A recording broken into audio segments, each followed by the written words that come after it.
नमस्कार, जय जोहार। हम अभी हैं आजमगढ़ जिले में। वो आजमगढ़ जिला लोकसभा चुनाव चल रहा है। इस जिले ने कभी नेताजी मुलायम सिंह यादव को सांसद बनाया। इसने समाजवादी पार्टी के राष्ट्रीय अध्यक्ष अखिलेश यादव को भी सांसद बना के भेजा। यानी कि सेपई परिवार से ये जिला बहुत प्रभावित रहा है। इस समय मैदान में है समाजवादी पार्टी से धर्मेंद्र यादव, जो उपचुनाव 2022 का चुनाव निरहुआ दिनेश लाल यादव से हार चुके हैं। इस बार क्या करते हैं कि 19 का चुनाव बदायूं से भी हार के आए हैं। उपचुनाव 2022 में आजमगढ़ से ही हार गए, लेकिन चंद वोटों से 8,500 लोकसभा का चुनाव हारे हैं। ये कोई वोट मायने नहीं रखता। 24 का चुनाव है, आज 21 तारीख है, 3 दिन बचे हुए हैं चुनाव के। तो यहाँ के लोगों, ये दादा है, इन्हीं का ये गांव है, इनसे ही परिचय लेते हैं। गांव का नाम और आपका नाम। दादा नमस्कार। नमस्कार।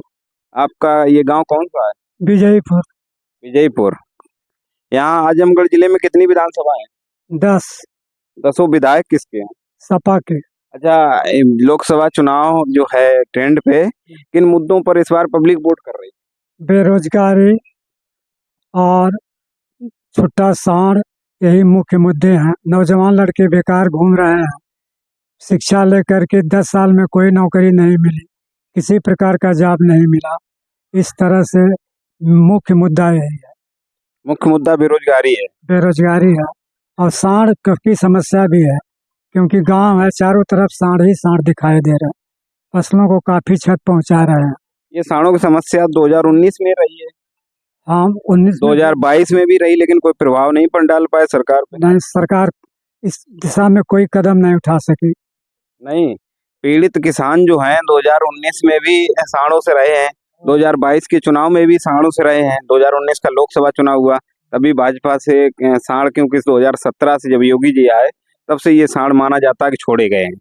इससे बाद में जो चुनाव हुए हैं उनमें भाजपा की सरकार रही, लेकिन कोई प्रभाव नहीं डाल पाई जनता। क्यों? सरकार उन्हीं की बन रही बराबर। नहीं, इसलिए बन रही है सरकार उनकी कि एक तो ग्रामीण अंचल है, यहाँ पैसों पर भी आधारित व्यवस्था है। पैसे दिए जाते हैं, लोगों को बांट दिए जाते हैं, कुछ खास लोग प्रभावित करते हैं, इसलिए सरकार नहीं बन पाई। आपका कहने का मतलब वोट लोग पैसों से दे देते हैं? हाँ, दे देते हैं। वो अपने मुद्दों को भूल जाते हैं। अपने मुद्दों को भूल जाते हैं। यही कहीं इस चुनाव में भी हो गया? ऐसा तो नहीं होगा। अब जनता जाग चुकी है, अब जन जन में जागृति आ चुकी है। हर व्यक्ति चाह रहा है कि सरकार में परिवर्तन हो और इंडिया गठबंधन की सरकार आए। मतलब 2022 और 24 ये 2 साल में जनता जागरूक हो गई? बिल्कुल जागरूक हुई है और चाह रही है परिवर्तन, मूलभूत परिवर्तन चाह रही है। अच्छा, हमारे साथ यादव सेना संगठन के राष्ट्रीय अध्यक्ष जी भी हैं, क्योंकि दोनों कैंडिडेट यादव हैं।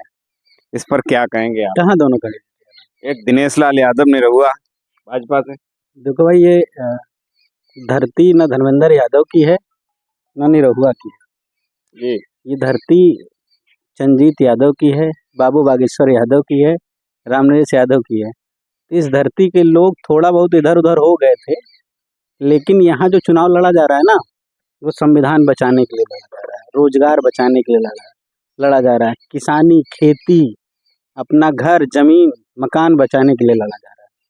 क्योंकि सभी को पता है, यहाँ 2.5 साल आंदोलन चले किसानों के, कोई झांकने नहीं गया। सरकार है मोदी की, मोदी के मंत्री का लड़का थार चढ़ा देता है। अगर यही उसी को कैंडिडेट भी बना दिया जाता उसी को कैंडिडेट बना दिया जाता है। अगर यही हाल रहे, 700 किसान अगर गाजीपुर बॉर्डर पे मरे, तो हमको लगता है कि 110 या 15 किसान आजमगढ़ खिरियाबाग में मरे हैं। कहीं कोई चर्चा हो रही है? यहाँ का किसान छोड़ेगा नहीं इनको। नौजवान तो वैसे भी खफा है, न रोजगार मिल रहा है, 4 साल के लिए अग्निवीर बनाया जा रहा है। वो अपने लड़के को अमित शाह कहते हैं कि जो अग्निवीर वापस आएंगे उनको हम अपने यहाँ सिक्योरिटी गार्ड रख लेंगे, और अपने लड़के को बीसीसीआई का सचिव बनाते हैं। कहीं नहीं उसको सिक्योरिटी गार्ड रख लेते, कहीं नहीं 4 साल के लिए भेज देते। देश सेवा करने का ठेका खाली पूर्वांचल के लड़कों का है क्या? कोई राती नहीं करेंगे? नहीं, बिल्कुल करनी चाहिए। देश तो सबका ही है। हमको तो नहीं लगता है। देश पे कुर्बान होने के लिए हम हैं, मलाई खाने के लिए वो लोग हैं। अब तो मुद्दों पे चुनाव लड़ा जाएगा, यहाँ रोजगार की बात होगी, खेती किसानी बचाने की बात होगी, और संविधान बचाने की बात होगी। इसी के साथ लोग जाएंगे। लेकिन यहाँ के लोग 22 में चूक कैसे खा गए? जब विधानसभा की 200 सीटें ले आए, उपचुनाव कैसे हार गए? उपचुनाव देखो सत्ता का चुनाव होता है, ठीक। और कुछ कमियां हुई, जरूर हुई होंगी। लोगों ने देखा होगा नया नया निरहुआ आया, सबसे मिल रहा है, थोड़ा एक क्रेज था। बाद में ये लोग जान गए कि देखो नाचने गाने वालों पे विश्वास करोगे तो अमेठी जैसा हाल होगा। तो खैर ये उपचुनाव था, जल्दी निपट गया वो, उसका रंग भी लोगों के सामने आ गया। भाई हमारे जात बिरादरी का भाई है, हम भी भाई कहते हैं। लोकतंत्र है, चुनाव लड़ने का अधिकार है, इसका मतलब थोड़ा ना कि तुम हमारे सर पे बैठ के तांडव करोगे। अच्छा, निरहुआ हाई रेजिमेंट की पहले बात करते थे, लेकिन कभी सदन में इन्होंने बात रखी? हाँ रखी थी निरहुआ ने। देखो यादवों को मैनिपुलेट करने के लिए, यूथ को मैनिपुलेट करने के लिए बड़ा अच्छा सा शब्द है अहिर रेजिमेंट। लेकिन उस अहिर रेजिमेंट का क्या मतलब जब 4 साल के लोग जाएंगे? कोई मतलब है? निरहुआ ये बताएं कि रेवाड़ी के अहिरवाल के सबसे बड़े नेता राव इंद्रजीत से बड़े नेता हैं।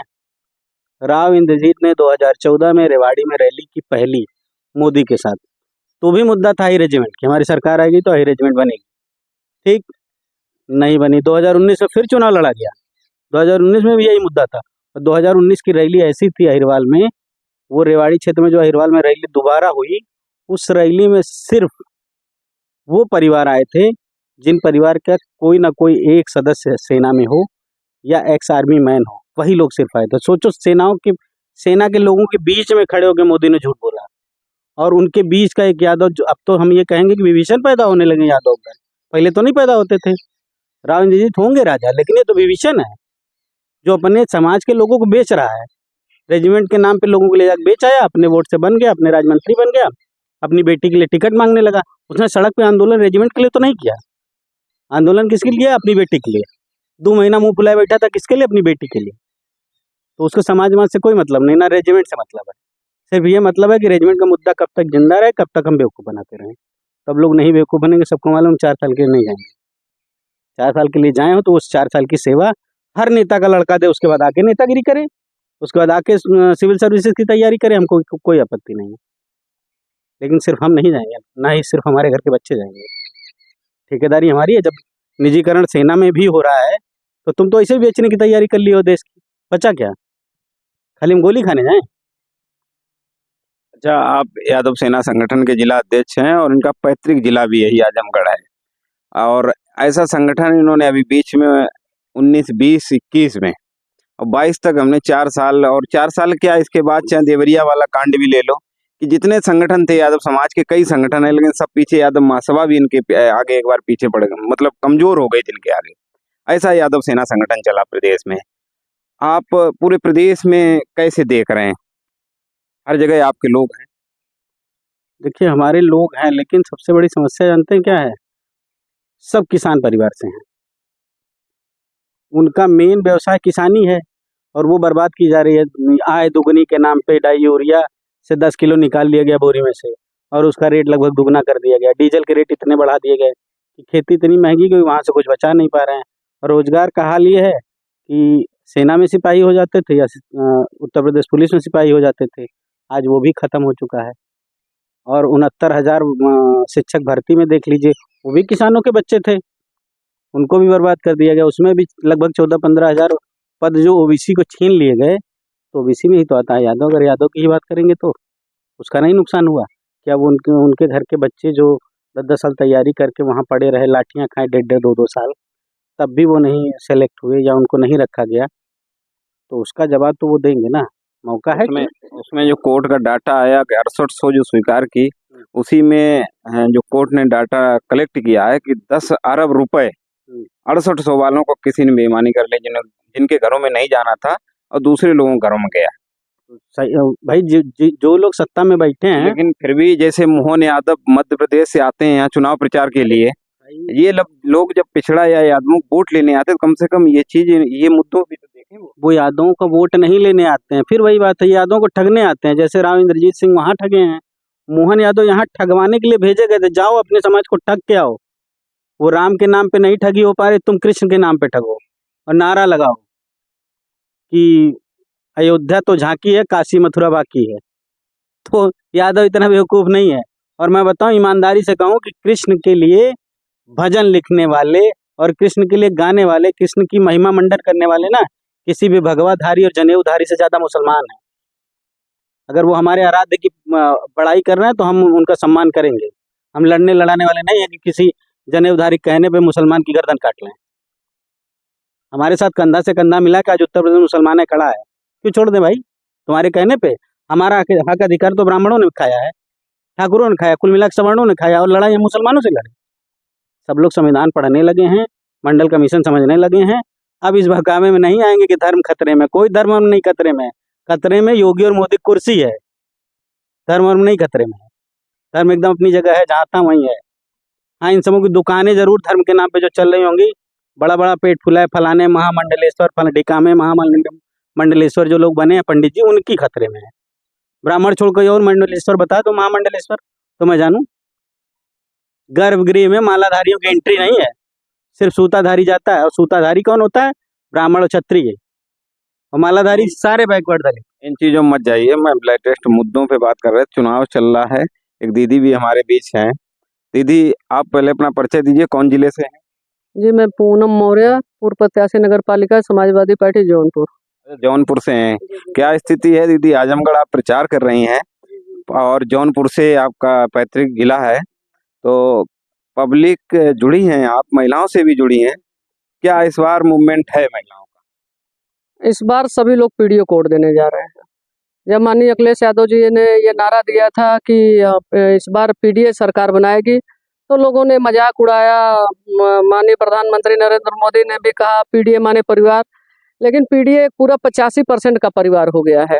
और ये पिछड़े वर्ग के पहली बार अंदर से जागृति आई, एक अंडर करंट आया कि नहीं, ये संविधान विरोधी सरकार को हटाना है और पीडीए परिवार को सरकार में ले आना है, इंडिया गठबंधन को लाना है। इसलिए लाना है कि 400 का सिलेंडर 1200 का हो गया, और हर पेट्रोल 65 रुपए वाला 95 रुपए का हो गया। बेरोजगारी इतनी बढ़ गई, माताएं बहनें देख रही हैं कि हमारे बेटे बेटियां सब सारे बेरोजगार पड़े हुए हैं। कहीं नौकरी का पता नहीं है, कहीं काम का पता नहीं है, और बेकार पड़े हुए हैं। इसलिए उनकी शादी ब्याह नहीं हो रही है, क्योंकि अब जब बदले हुए जमाने में लोग पूछते हैं कि आपकी बेटियां क्या कर रही हैं, तो अब बेटियां भी बेरोजगार हो गई हैं। लड़कों से भी पूछते हैं, लड़के से भी कि लड़का क्या कर रहा है। नहीं, पहले पूछते थे लड़का क्या कर रहा है, अब वो जमाना बदल गया। 90 के बाद से जमाना बदल गया, लोगों ने पूछना शुरू किया कि बेटियां क्या कर रही हैं। मास्टर को मास्टराइन चाहिए, डॉक्टर को डॉक्टराइन चाहिए, तो ये बदल गया सिनेरियो पूरा। तो अब बेटे बेटियों दोनों को रोजगार का हाल बहुत बुरा है। इसलिए हम जहाँ तक समझते हैं, आजमगढ़ जौनपुर पूरे पूर्वांचल में 2022 में भी भाजपा लगभग साफ ही थी, और इस बार पार्लियामेंट के चुनाव में पूरे पूर्वांचल से भाजपा का सुपड़ा छाप होने जा रहा है, गठबंधन का। आपने पीडीए की बात की है, जो 68 अभी 69,000 भर्ती वाली जो बात की थी भाई साहब ने, तो इसमें हमारी वीडियो देख सकते हैं। महिलाएं जो लड़कियां, हमारी जो बहनें 1-1 साल के बच्चे को लेकर इको गार्डन में बैठी थी, बड़ा उसमें दुख होता था। और ये भिखमंगों की सरकार है, ये लाठियां देंगे। जब देने वाला हाथ होता है तब देता है। पीडीए आपने कहा 85% है, लेकिन पीडीए वाले लोग रोडों पर बैठते हैं, तो क्या सरकार में जो वर्तमान सरकार है उसे डर नहीं लगता? नहीं, सरकारें कभी कभी अहंकारी हो जाती हैं। बहुमत का अहंकार बहुत बड़ा अहंकार होता है। उनको लगता है कि नहीं, सारे लोग गेहूं चावल खाएंगे और हम जो बताएंगे वही सही, हमारे जुमलों में रहेंगे। लेकिन धीरे धीरे धीरे धीरे पकते पकते बैकवर्ड समाज पक गया, दलित समाज पक गया। अब इनके बहकावे में नहीं आने वाला। उसको अब दिख रहा है कि हम बांग्लादेश से भी पीछे जा रहे हैं, हम छोटे मुल्कों से भी हमारा मुल्क नीचे जा रहा है। पेपर लीक की ये सरकार है। सिपाही भर्ती में बच्चों ने भरा था, 4 अरब रुपया सरकार ने उठा लिया, और क्या हुआ? सरकारें पर्चा लीक करवाती हैं, सरकारें हाई कोर्ट से उस पर स्टे करवाती हैं। सरकारें चाहें तो देखिए, तेजस्वी ने उत्तर प्रदेश के लड़के लड़कियां जाके बिहार में नौकरी लिया। तेजस्वी के पास शिक्षा विभाग था, उन्होंने नौकरी दे दिया। जो बिहार बहुत खराब था, तेजस्वी की सरकार में शामिल थे, उन्होंने जो उनका विभाग था सब में उठा कर दे दिया। और जो बीमारू बिहार था, उत्तर प्रदेश के लड़कों ने जाकर बिहार में नौकरी ले लिया। मैम, आपने तेजस्वी की बात की तो एक बात याद आ गई कि जब नीतीश जी तेजस्वी से गठबंधन करते हैं, तब वो 5 लाख लगभग रोजगार भर्तियां हुई, जातिवाद जनगणना होकर आरक्षण भी बढ़ाया गया, और पहले बीजेपी से गठबंधन में बने रहे, कोई भर्ती नहीं हुई। इसके बाद भी पेपर हुआ, वो भी लीक हो गया। बीजेपी से गठबंधन जैसे ही होता है, पेपर लीक हो जाता है। नहीं, लालू प्रसाद यादव जी के बेटे हैं तेजस्वी यादव, तो पिता का तेवर बेटे में है। क्योंकि लालू प्रसाद यादव जी हमेशा सामंतवादी ताकतों से लड़ाई लड़ने का काम किया, और मंडल मसीहा भी है। आदरणीय मुलायम सिंह जी भी नहीं, उसी हम कड़ी नीतीश जी की बात कर रहे हैं, नीतीश जी। नीतीश जी का कोई चरित्र नहीं है। नहीं, ये बीजेपी गठबंधन में आया, पेपर लीक हो गया, जबकि बीजेपी अपने आप को सीना ठोकती है कि हमारे में गुंडे नहीं है, गुंडे नहीं। फिर ये पेपर कौन लीक कर रहे हैं? दूसरा, जो आपने पुलिस पेपर की बात कही, बच्चे ये मांग कर रहे हैं कि जब हम पेपर दे के आते हैं लौट के, पेपर लीक हो जाता, हम पे दुख होता। ऐसे ही नेता जब चुनाव कर लेते हैं पूरा मेहनत करके, जब वोट पड़ जाते हैं, उस समय चुनाव भी लीक हो जाए तो नेताओं बीत कैसा लगे? नहीं, देखिए, जो लड़के कह रहे हैं वो अपनी जगह सही कह रहे हैं। भाजपा अगर 180 सीट पाती है तो उसमें 100 सीट बेईमानी से पाएगी, 80 सीट सिर्फ ईमानदारी की होगी, 100 सीट चोरी की होगी। ये और चोरी पता कैसे नहीं रुके? कैसे यार विपक्ष के नेता नपुंसक बने बैठे हैं, ईवीएम के खिलाफ आंदोलन नहीं कर रहे हैं, या तो अपनी बारी का इंतजार कर रहा, मैं आऊंगा तो मैं भी चोरी करूंगा। नहीं तो आंदोलन करना चाहिए, सड़क पे होना चाहिए, ईवीएम फूंक देनी चाहिए, चुनाव ही नहीं होने देने चाहिए, सब लोग क्विट कर जाए, कैसे चुनाव होगा इस देश में? लेकिन उसी में से ढुलमुल एक पहुंच जा रहा है, लड़ ले रहा है। मत लड़ो ना चुनाव, बहिष्कार कर दो जब तक ईवीएम ना हटे। कैसे चुनाव नहीं होगा? पूरा देश जल उठेगा। अभी फर्रुखाबाद का एक कल परसों वीडियो देखा होगा, एक ठाकुर प्रधान जी हैं, उनका लड़का पर्ची छीन छीन के वोट डाल रहा है, लेकिन चुनाव आयोग ने उसको संज्ञान में लेकर री पोलिंग कराने का ऐलान किया है कि 25 तारीख करेंगे। लेकिन इसका मतलब क्या था? भाई वहाँ वीडियो बन गया, वहाँ प्रूफ मिल गया, तो ऐसा हो गया। पता नहीं कितनी महिलाएं कहती हैं कि हमसे पर्ची ले ली जाती है अंदर जाने के बाद, और बटन वहाँ पोलिंग बूथ पे बैठे हुए लोग, पीठासीन अधिकारी या जो कर्मचारी, वो दबा देते हैं। या ऐसा भी लोग आके बाहर कहते हैं कि हम दबा रहे हैं साइकिल का पंजे का, हाथी का, लेकिन जो वीवीपैट मशीन है वो दिखा रही है कमल। चोरी तो हो रही है ना। कहीं वीडियो बन गया, हमको तो उसको धन्यवाद देना चाहिए कि उसने अपने लोगों की चोरी लोगों को बता दी। भाई वो पक्ष में तो भाजपा के ही गया था ना, उसने बता दिया कि भाजपाई चोरी कर रहे हैं, तुम लोग सावधान रहो। अंदर लोगों को, विपक्षियों को वो एकदम मुस्तैद आप रहना। उस लड़के को धन्यवाद दे रहे हैं? बिल्कुल धन्यवाद दे रहे हैं, चोरों की चोरी उसने पकड़वा दी भाई।